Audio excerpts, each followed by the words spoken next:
Hello, good morning, good afternoon, or good evening, wherever you are, and welcome to our exciting Duolingo English Test webinar today. I'm joined by Jeff and Sam from the Duolingo English Test. Hello, everybody. Thanks for joining us. And I think it's going to be a really great presentation today. We have some really interesting information for you guys about what to expect during the Duolingo English test, how to prepare for it, this being just such a fantastic and new piece of the study abroad puzzle, being able to use the Duolingo English test to get admission to institutions has been a real great advancement for students throughout COVID. So without further ado, just a couple of reminders. So there will be a Q&A at the end of the presentation, so please submit your questions through the question function on your screen. We will be sending the recording to all registrants, so don't worry, you will be getting a recording, and you can feel free to contact your Apply Board representative if you do have any questions about scores or requirements for specific institutions. So we won't be covering that today, but you can reach out to your representative for that. So before we get started, I just wanted to let everybody know who's on the call, who is an Apply Board recruitment partner. We do have some exciting product updates for you. So the Duolingo English test, you can now search on applyboard.com based on a test score. So that's a great new feature that we're offering on the platform. So you can also see eligibility based on score, and you can search for programs based on a Duolingo English test score filter. So that's really, really exciting. So I just wanted to let you guys know about that.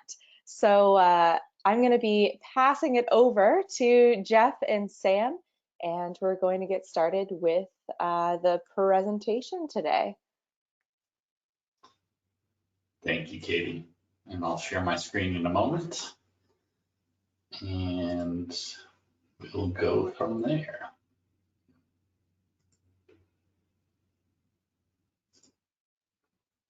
Okay. So yeah, this is going to cover the Duolingo English test from end to end. There's a lot to get through. But again, we're going to save some time for questions. My name is Jeff. I work on marketing for the Duolingo English test. I've been on the team for about 3.5 years. I'm based in Pittsburgh, where Duolingo is headquartered. I'm delighted to be joined by my co-presenter, Sam Fleischman, who works in international engagement. Sam, do you want to say hello? Absolutely. Good morning, good evening, wherever you are. My name's Sam Fleischman. I was a school counselor for a little over 13 years in Singapore and Hong Kong before joining the Duolingo English test about 18 months ago. I joined and moved to Pittsburgh just to be with Jeff and the Duolingo English test team. We will talk a little bit about why Duolingo is based in Pittsburgh. Cool. So this webinar is going to cover, again, the test from front to back, an overview of the test and the company, how to prepare for the test, what the test process is, including the test experience itself, the test results, what they look like and how you share them. And then we'll tackle a bunch of the frequently asked questions. And again, saving time for Q&A. So I'll hand it to you, Sam, to cover the first few sections, and then I'll come back for the test process. Sounds good. Thanks, Jeff.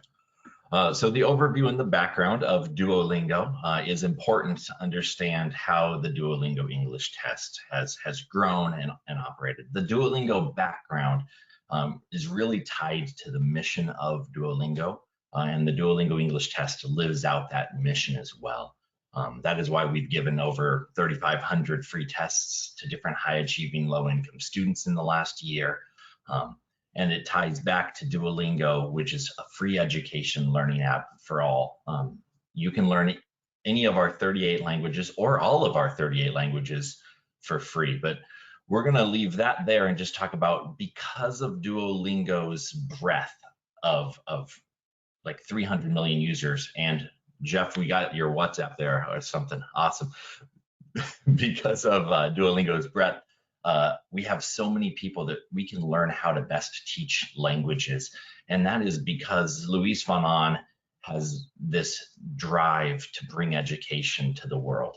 He was born and raised in Guatemala. He attended university in the United States, and he had to actually take a TOEFL. He went to Carnegie Mellon University and also lived in Pittsburgh and loved Pittsburgh and decided to create Duolingo and locate it right here in Pittsburgh. He invented CAPTCHA and reCAPTCHA, which is the infusion of artificial intelligence and humanity to make sure that we keep fraud out of systems, like when you're going to buy a ticket to a sporting event in 2022, you'll be able to do that again, I think. But anyway, because of his drive for education, his experience of the TOEFL, where he had to fly from Guatemala to El Salvador 20 years ago, prompted him to look at what testing looks like today. And there are still students, your students, that are traveling across the country or across the world to take an English language proficiency test for university. And because of artificial intelligence and humanity and technology, we could do better. And so the Duolingo English test is really driven from that approach of being able to do better and become more accessible to students. So how does the Duolingo English test do that? It's designed for you. It's a digital first test. It's convenient and fast and affordable. And it's also accepted by over 2,000 institutions, 1,400 undergrad programs around the world. You can take it anywhere, anytime, as long as you have a stable internet connection. You're in a room by yourself, and the computer that you have has a microphone and a webcam. You are able to take this test within an hour and get your results within 2 days. Once you have your results, you are able to share with anyone that is accepting the test around the world. And you get to share those results for free. The test is affordable. It's about $49 US. It's not just about, it actually is $49 US, and there's no additional costs. So in that regard, it's very affordable. It's fast and convenient. It's designed for you. In comparison to the other tests that are out there that a lot of people are taking, we're about a quarter of the cost, but those tests also fluctuate depending on where you are. So the Duolingo English test can be a fifth of the cost of the other tests as well. You don't have to travel anywhere. You don't have to take the test in the morning. You don't have to take the test over 2 days. The Duolingo English test, you take the test when you want to take the test, and it takes about an hour. When you have your results, you can send your results to any of these fine institutions around the world. And what they get, the university gets the score that you have on your English test, which equates to what they're looking for in admissions. But they also get to see a video interview and a written sample of you. Because at the end of our test, we give you 2 prompts that you get to choose from, and then you get to speak for 3 minutes. This is an opportunity for the university to hear you speak, but also to get to know who you are a little bit more. You also have that chance to write for 5 minutes and to display what you can do in a spontaneous setting to be able to convey your ideas and your thoughts. When you want to search for institutions, I think it's snazzy and sweet that ApplyBoard has that new function on the app, and so you should definitely use that. But if you come to englishtest.duolingo.com, you can search by institution, you can search by name, you can search by location here as well. So just an overview of the test again. The test, 1 hour, it covers speaking, writing, reading, and listening. And it has that video component, and it has that written sample. You take the test in an hour. It comes to us for a proctoring process of certification. Within 2 days, after human and artificial intelligence proctoring, you'll receive an email saying, yes, your test is certified, or maybe it wasn't for a variety of reasons. At that moment, once you have your results, share it anywhere you'd like. As you think about, hey, I want to do this, I want to take this test, you should think about preparing for the test. Now, I mentioned some of the attributes that your computer needs to have, but the next slide really goes into the details of what is required of your computer and of your person. You must have a government ID, a driver's license, a passport. We have a whole list on our website of what country you're coming from, what IDs are accepted. You must be in a quiet and well-lit room. The reason that you must be in both of these settings, a quiet and well-lit room with an ID, is very similar to when you would walk into a test center in Asia. I actually proctored PSAT, ACT, SAT testing when I was a school counselor I'd wake up really early in the morning, I'd have a cup of coffee, and a student who I've never seen in my life would come to me with an ID from a country I'd never seen in my life and hand it to me. And I'd have to look at it very quickly, hand it back to them, and let them go to a seat. Now, I was the only proctor with less than 20 students, so actually once they were at their seat, I had no view of them. And I didn't get to see their ID any longer. It was just a real quick process. We do the same thing, except for we have your ID and we were able to analyze it through our artificial intelligence and proctoring. And then you go to a quiet, well-lit room, you're already there in front of your computer. You must have 60 minutes of free time because the test can take up to about an hour. And your internet connection needs to be reliable. You must have a computer. The computer must have some requirements and elements as well. Your computer must have a supported browser. And the browsers that are most popular that are supported are Chrome, Opera, and 360. There are other popular browsers out there, but we do not support those. So make sure you're using the correct browser. You must have a front-facing camera because we need to see you and you need to see the test. You need a microphone and speakers. You cannot use headphones. As you understand the rules, you will be asked at the onboarding of the test, are you wearing headphones? This is very important because sometimes students don't even remember they're wearing headphones and they click they're not wearing headphones, but they are wearing headphones and their test doesn't work. It's invalidated when it comes to us. You have to look at the screen the whole time. You also can't have plugins or you can't access other programs. So if you're on a browser and you have a plugin or an extension that helps you in normal day-to-day internet life, you do need to disable that extension. Nobody else can be in the test environment. That will cause a cancellation of your test or an invalid score. And no outside devices or materials. This includes a mobile phone, but it also includes no paper and pen. So it's really important to understand that so that you don't break any of those rules. The last bit of preparing for the test is to actually understand what a high stakes test, which is computer adaptive, can look like. And so we encourage you to take our free practice test. It's about 15 minutes. It is computer adaptive. So the reason our test can go fast is because we're going up and down and trying to figure out where you are in the English language level. And we're not asking you questions outside of your level. The practice test does that a little bit, but it's 15 minutes and it gives you a range, an estimate.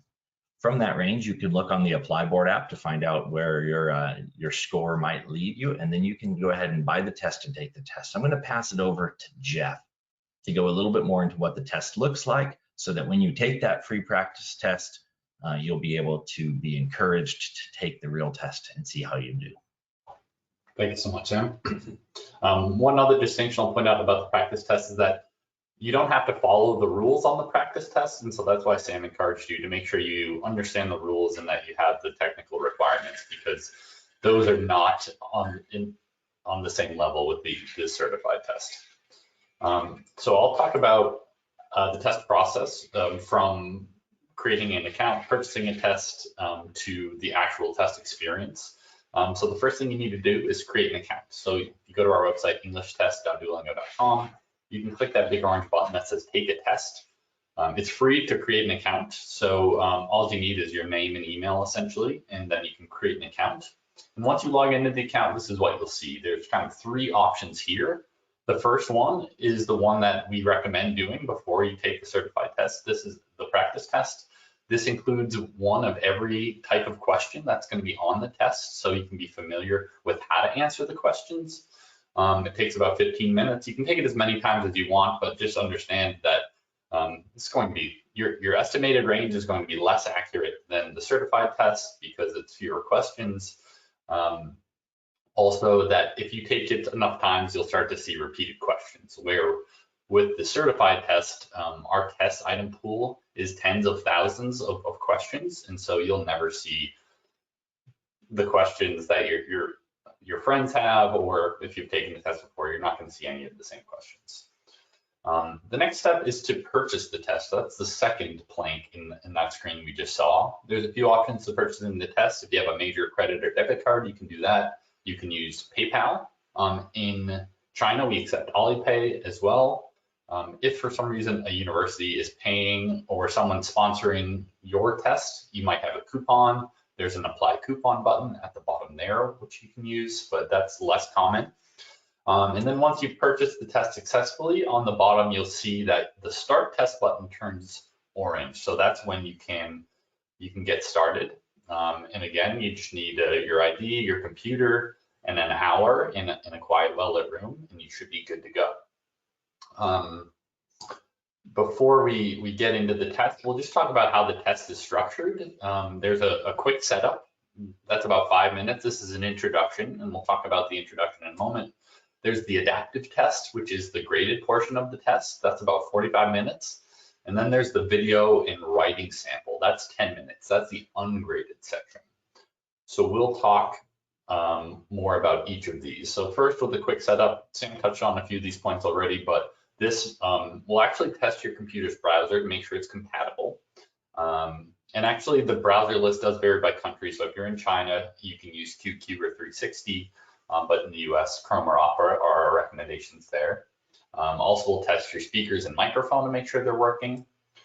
This is also where you'll upload the information about yourself like you would in a test center. You need to take pictures of yourself, pictures of your ID, enter in your personal information. And then this is where you also review all of the test rules. And again, this is important because if you don't follow one of the rules, you might have to take the entire test again. Or worse, you might not be able to take the test again for breaking the rules.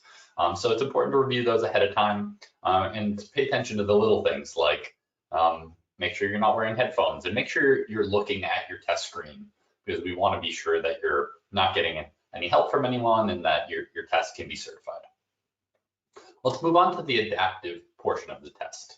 And this is a different style of test than other high stakes tests you may have taken. And Sam talked about this a little bit. And what this means is that the question difficulty quickly changes throughout the test experience. Also, there's not separate sections of the test. So TOEFL, for example, has reading, writing, speaking, and listening sections. They're all divided separately. The Duolingo English test is all integrated. So you might be answering questions of different types, one after the other.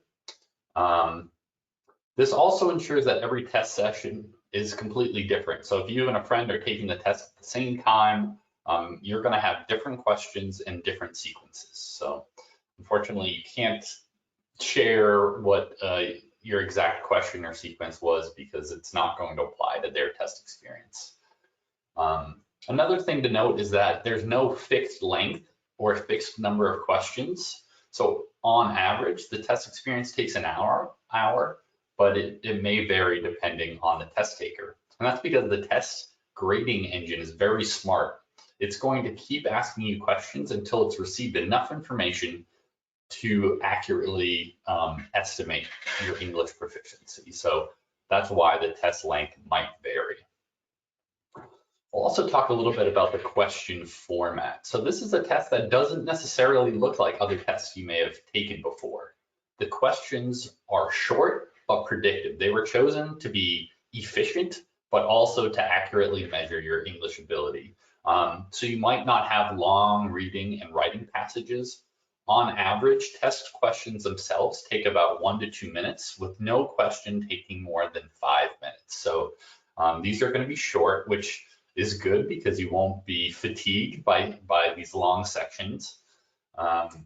Also that these are unique question types. So these might be things you haven't practiced before, and we'll talk about some of these, but they're from all different English domains. So you might be asked about technology or history or science or current events. It could be from literally anywhere. So just be prepared to speak to different subjects. Again, this is an aptitude test. This is a proficiency test, but your familiarity with different English domains might make you more comfortable in answering the questions about them. And finally, everything is administered randomly.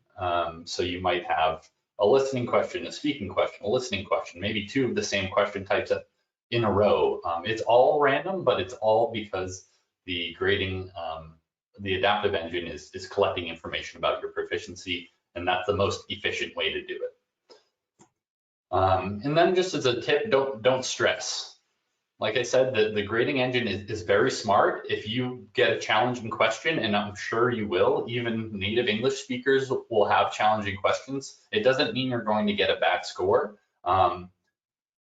Just try to answer each question to the best of your ability in the few minutes that you have, and then move on to the next question and be prepared for a new type of question that might be coming your way.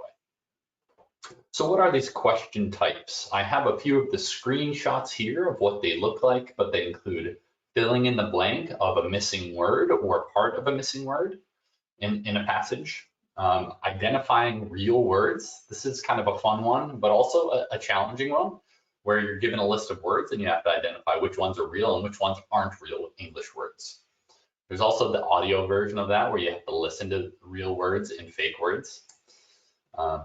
There's ones where you're describing an image in writing, describing an image aloud, you speak, writing a statement that you just heard, speaking a statement you just read, identifying an image that's shown to you, and then more general open response speaking and writing questions. So these are some of the question types, and you will see these on the practice test. So this will help you get familiar. Also on our website, there's a video walkthrough that will go through the entire test experience from the onboarding to the question types. So you can watch that, and that's another way to get familiar with the test experience. Okay, so you've completed the graded portion of the test. Now you're moving on to the video and writing sample. So this is an ungraded portion, but it is shared with your score to the institutions that you're applying to.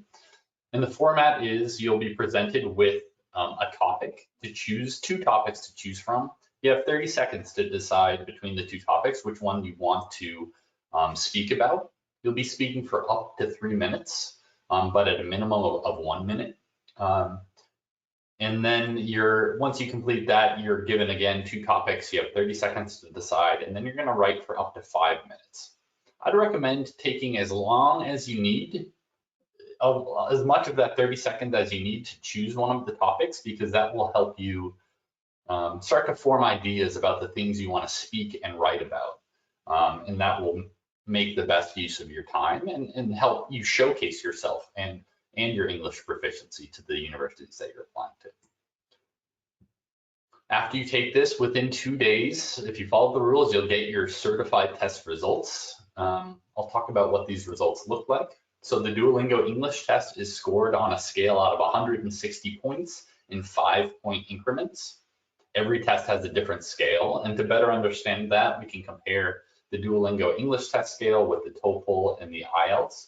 The TOEFL is out of 120 points, the IELTS is out of 9 bands, and you can also see how these align with the CEFR, which is a proficiency framework. It's the Common European Framework of Reference, and that's often used in language proficiency to understand a test taker's level. If you want a more granular focus about how Duolingo English test results compare to the IELTS and the TOEFL, you can visit our website, englishtest.duolingo.com/scores, and you can see each Duolingo English test score point and how they compare.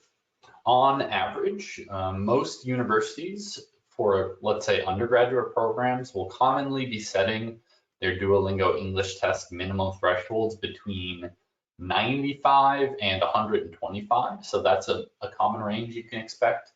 But of course, it does vary by program and by institution. You'll also get a certificate, and I'll talk about a few of the elements that you'll see on the certificate. So you'll get your overall score.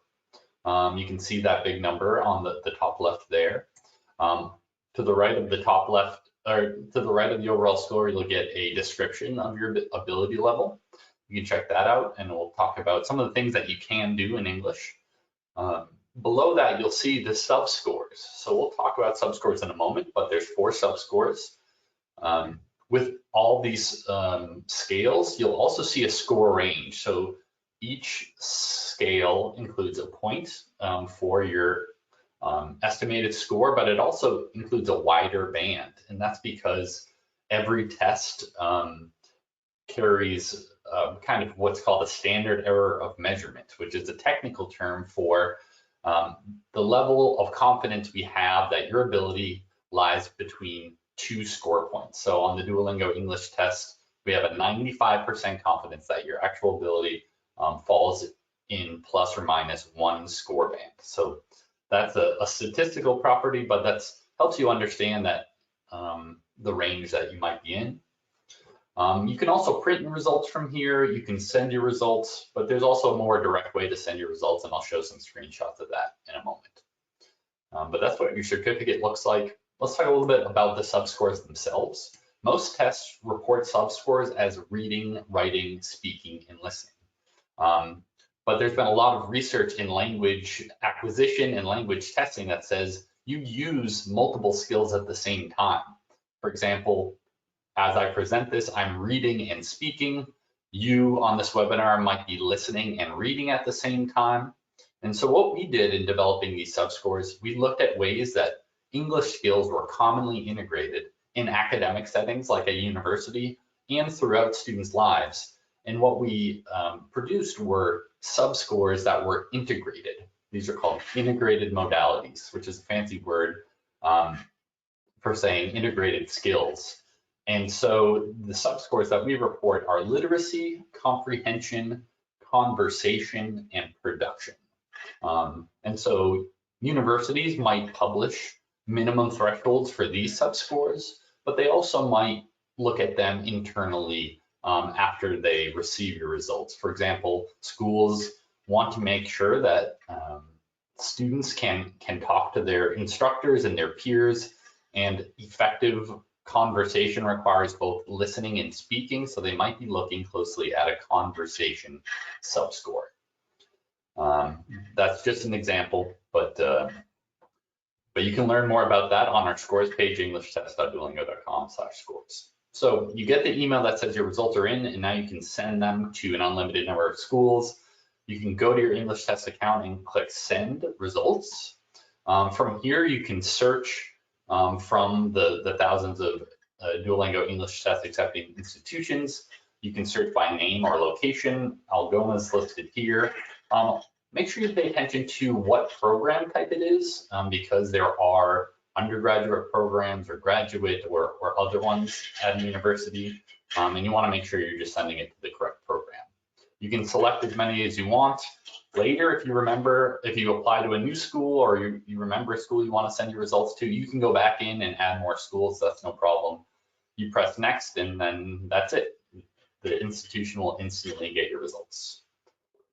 Okay, that was a lot of talking from me, but let me pass it back over to Sam to talk about some FAQs about the Duolingo English test. Awesome.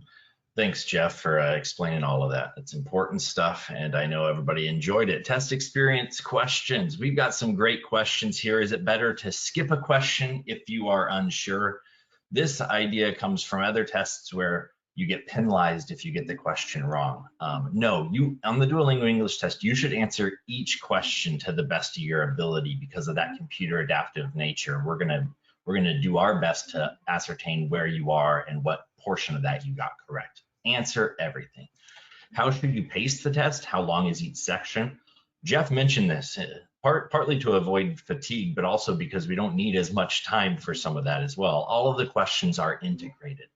And that's how we come up with those integrated modalities, or those skills of literacy and production, conversation and comprehension. And all of them are within each section, and there is a timer for each question. So you want to make sure that you answer the question and you really read through it a second time if you have time, or listen to it again if you have time. If you run out of time and you don't click next, it will just go on to the next question anyway and grade it right away. Can I go back and review my answers? No, just like in a real test on paper, you can't go back onto the physical test.